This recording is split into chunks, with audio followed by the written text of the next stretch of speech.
In today's video, I'm going to teach you how to make a Minecraft 1.19 just released server, completely free, fast and easy from your own computer. So you don't have to pay one of those websites, those hosting websites that charge you monthly, none of that. You could create a server using your own hardware, using your own computer. And not only am I going to teach you how to create a server, but I'm going to teach you how to fix the installation of the server because you might encounter some problems while installing the server or while trying to run it. So let's get started. Okay, step number one is to create a folder where we're going to install our server first. So let's go ahead and create a new folder and let's name this Minecraft 1.19. And then we have a folder. I'm going to have it here on the desktop so you guys can follow along. Now we're going to click on the first link in the description. Clicking on that first link will bring you over to this website. In this website, we're going to download the official Minecraft server file. I do recommend you always download the official file because you don't want to download any virus or anything like that. Now in here, in this website, we're going to click on download Minecraft server 1.19. As of this moment, it's 1.19 and I assume it's going to be 1.19 for a very, very long time because it just got released. So let's go ahead and download this file. Go ahead and click on it and that should immediately start the download here on the bottom left, as we can see.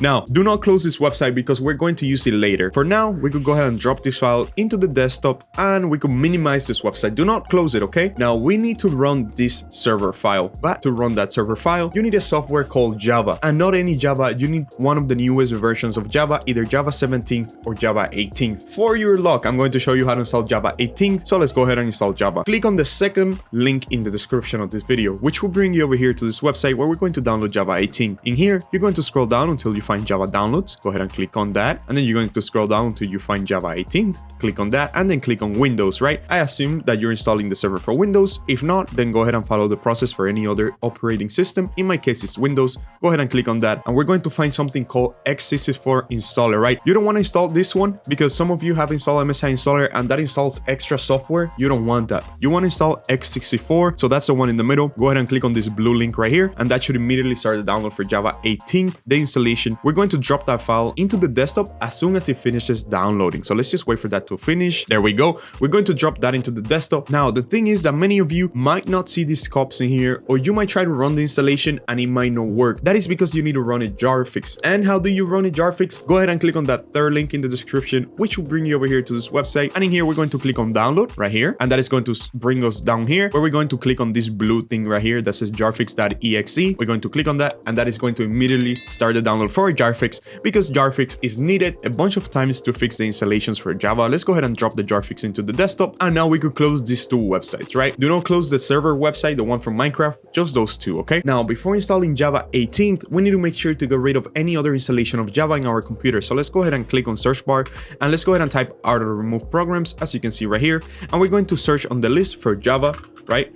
And as you can see, I have Java 18th already installed, but for many of you, it might say Java 8, Java 7, or Java 17th. Java 17th might work, but I recommend that you update to Java 18th because we're talking about the newest version of Minecraft. So if you find any other version in here that is not Java 18th, go ahead and click on it and click on install. Many of you might not even have any version, which is good because we're about to install this one, the one I have, Java 18th. Anyways, let's go ahead and go back to the desktop and go ahead and run the Jarfix. Once you double click on the Jarfix, it's going to bring up the administrator's permission. Go ahead and allow it because Jarfix is completely safe, and once you allow it, it's going to run really fast, and this is what it should look like once it has completely finished running the Jarfix. Go ahead and click on OK, and now you could even delete your Jarfix or put it somewhere for later on. You're not going to need it for this video, but maybe later on installing Optifine or Forge, you're going to need it. Now let's go ahead and install Java 18th in order to be able to run the server file later. So we're going to click on Java 18, double click on it. Java 18 is also going to ask you for administrator's permission. Go ahead and allow it because it is completely safe. Now, as you can see, it says that this software is already installed in my computer. Would you like to reinstall it? I'm going to click yes,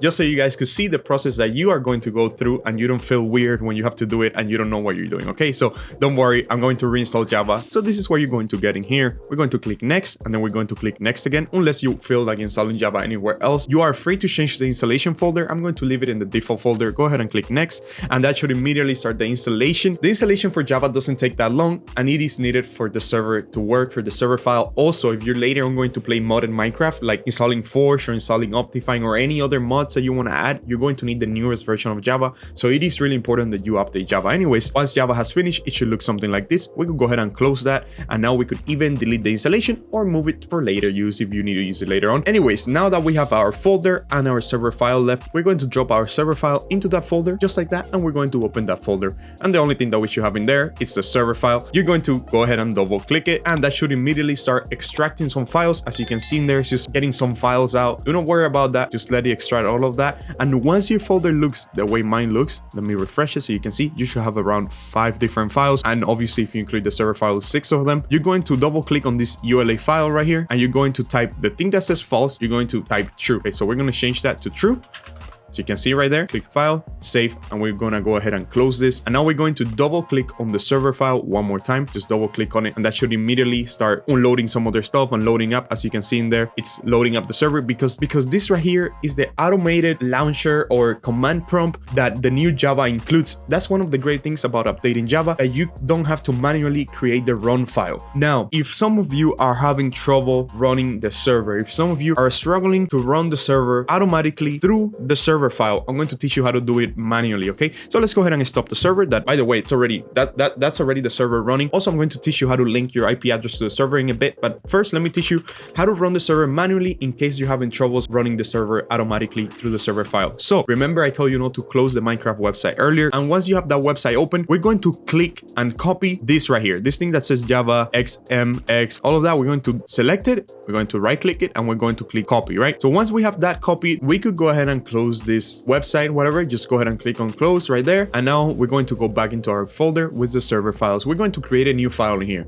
Go ahead and right click and create new. We're going to create a text document, a simple text document, right? We're going to open that text document, and we're going to Control V and paste in the file that we had just copied from earlier. Now in here, we're going to change the name of this file. So we're going to click on file, and we're going to click save as. And not only are we going to change the name, but also the file type. So we're going to change new text document. We're going to name this start.bat, and we're going to change the save type to all files, right? So start.bat, click save, and let's just wait for that to show. As you can see, we have it right here, the bat file. We can go ahead and close this, and now we're going to double click on that start file. And now chances are that start file is going to crash. That is because you need to link the server name to this file. And how do you do that? Go ahead and right click it and click edit. What we're going to do is that we're going to grab this line that says Minecraft server 1.19. We're going to Control C. So we're going to copy it, and we're going to come out right here, and we're going to select the server file that you should have. Yours shouldn't have a 3. It should just be named like this, server. And you're going to select that whole line, and you're going to type the thing that we just copied, right? So it should read Minecraft server 1.19.jar, and you're going to save that. Now it should have exactly the same name as in here, Minecraft server 1.19.jar, Minecraft server 1.19.jar, and we could go ahead and close this. And now we're going to click start again. Let's go ahead and click on start, and as you can see, that is starting the server. And that is how you start a server manually. As you can see, it was pretty fast. It was actually faster than the other one, but that is the way you do it manually. As you can see, if I type in list, the server is on. It says the amount of players that are in there. Obviously there's none. I just created the server,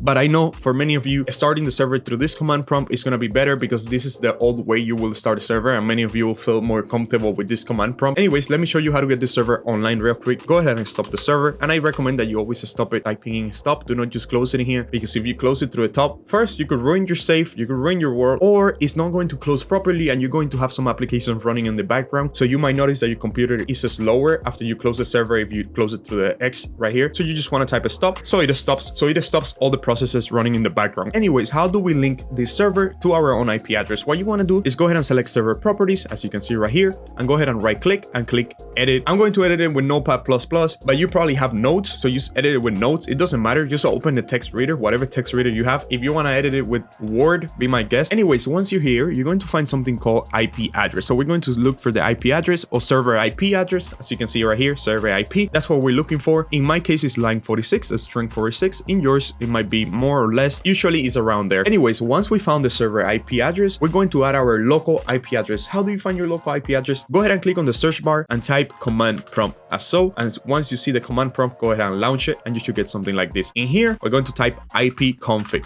like this IP config, right? We're going to press enter, and that is going to bring up some information. Now in here, we're only looking for something called IPv4 address. This line right here, I'm covering everything else, so you can see the line that you're looking for is called IPv4 address, and you're going to copy these numbers at the end. You don't want to copy any text or anything like that, just the numbers at the end. Go ahead and select that and Control C that, and now we could close the command prompt, and we're going to paste those numbers in our server IP address just like this, and we could save that. If you're using Notes, just close and save. Just click on the X, and then it's going to ask you, do you want to save this file? Click on yes, and now our server is linked to our IP address. What you need to do now to join your server is open Minecraft, go to multiplayer, and type add server, and you're going to type that same number that we just copied and pasted in there, or you could also type localhost, and it might work that way. In order to get your friends to join, you need to port forward your server. Do not worry, because I have a video on how to port forward. I'm going to be linking it on the top, or you might click on it at the end of this video, so you could port forward your server and you could have your friends join your server, your 1.19 server. And that is pretty much it. You now have two ways of restarting your server, manually or automatically, and you could just have your friends join. If you port forward it, go ahead and watch that video. I hope you enjoyed this tutorial. If I was able to help you, leave a like, and as always, bye bye.